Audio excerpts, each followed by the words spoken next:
Pour Tobias Ourek, les collants, c'est indispensable. Il en met à chaque fois qu'il se transforme en Mona Gamey, son double, version drag queen. Pour ses spectacles, il s'inspire de plusieurs drag queens mondialement connues, comme la gagnante de l'Eurovision, Conchita Wurst.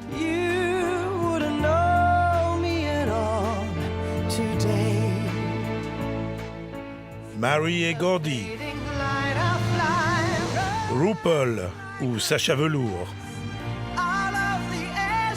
Et quand Tobias Ourek se glisse dans des vêtements de femme, il en profite pour jouer avec les clichés de genre. Le genre ne se définit évidemment pas par les vêtements. Ce qui est super, c'est qu'en tant que drag queen, je peux jouer avec ça. Et en tant qu'homme gay, je perpétue cette forme d'art qui existe depuis très longtemps dans notre société. Sans les collants, la transformation serait un peu plus compliquée. Pour se fabriquer de belles formes féminines, Tobias utilise des mousses qu'il coince avec un collant légèrement trop grand. Et le collant, ça a un autre avantage, pour Mona autant que pour Tobias. Je n'aurai jamais le courage de me raser tout le temps les jambes. Les collants, ça rend les jambes plus belles, toutes lisses, délicates et élégantes. Les collants sont tirés jusqu'à ce qu'ils soient ajustés aux jambes de Mona à la perfection. En matière de collants, elle est très exigeante. Le plus important, c'est que le collant soit ajusté à la perfection et surtout qu'il dure le plus longtemps possible. Kassensturz a fait tester 12 collants, tous de la même épaisseur, soit 20 deniers. C'est l'unité de mesure pour l'épaisseur des fils. Un trou, et voilà la maille qui file. C'est ce qui peut arriver de pire pour un collant. Surtout quand ça se propage. Le laboratoire Hohenstein regarde à quelle vitesse le collant va filer. Pour certains collants, la maille filée s'est tout de suite propagée toute seule, parfois jusqu'en bas. Pour d'autres, il a fallu insister et tirer dessus. Deuxième critère, les peluches, ces petits fragments de fil qui se détachent lors des frottements contre une surface rugueuse. Pour simuler le phénomène, le laboratoire râpe le collant avec une éponge. Pour certains collants, pas de problème, le traitement est réversible. On peut récupérer en partie les collants qui ont été frottés.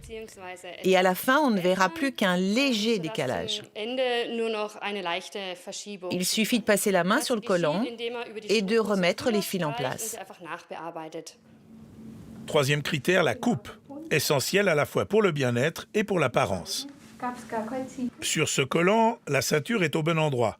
Le collant est bien ajusté tout en étant confortable.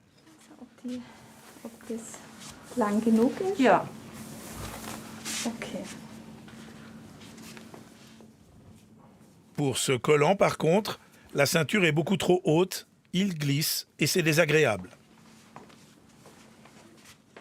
Les jambes non plus ne sont pas bien ajustées. Et pourtant, la taille a été choisie correctement, d'après le tableau du fabricant en fonction du poids et de la grandeur.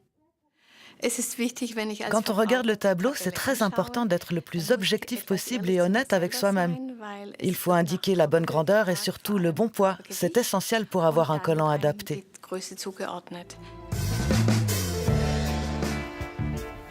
Pour un look parfait, Mona Gamey met un deuxième collant par-dessus celui qui tient ses belles formes en mousse.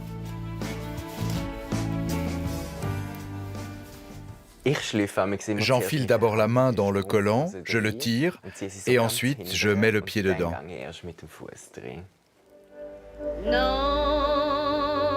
Mona Gamey a un faible pour les grandes divas du passé. Edith Piaf, Marlène Dietrich, Hildegard Knef. Pour moi, ces divas sont des idoles parce qu'elles ont utilisé leur féminité pour montrer leur force sur scène et qu'elles ont affronté le patriarcat. Le pied collant doit être très résistant. Une résistance testée en laboratoire. Cet appareil frotte l'échantillon de collant contre un tissu en laine.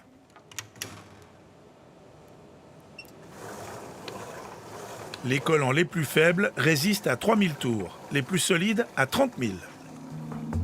Mention suffisante pour le collant Blue Motion à moins de 3 francs. C'est le moins bon du test pour la résistance à l'abrasion, mais il a une bonne coupe. Note finale 4,1 sur 6. Une bonne coupe aussi pour le collant M-Budget à seulement 63 centimes. Le collant le moins cher du test, c'est le prix garanti à 62 centimes. Pas très bon au niveau de la coupe, 4,2 sur 6. Ellen Humber Crepe, un des 3 collants suffisants au test des mailles qui filent. Et H&M Semi-Shiny, également suffisant, avec une bonne coupe. Le laboratoire teste aussi la capacité de résistance au lavage des collants. Bonne nouvelle, tous les collants ont résisté à 3 lavages. Note globale suffisante pour les collants de Falke, mais au prix de 27 francs. Manor Woman, suffisant au test des mailles qui filent. Le pack de 4 collants de chez C&A est un peu moins cher, c'est le meilleur du test de résistance à l'abrasion. Les Satin Touch de Woolford manquent de peu la mention bien, meilleure note du test pour la coupe. 2 fois moins cher, Nulu Soft Touch de Coop, très résistant au frottement. Avec la mention bien maintenant, les Cunard Mystic 20, prix 19 francs. Et voici le vainqueur, Fogal Caress, les collants les plus chers du test. Monagami est paré pour une longue soirée.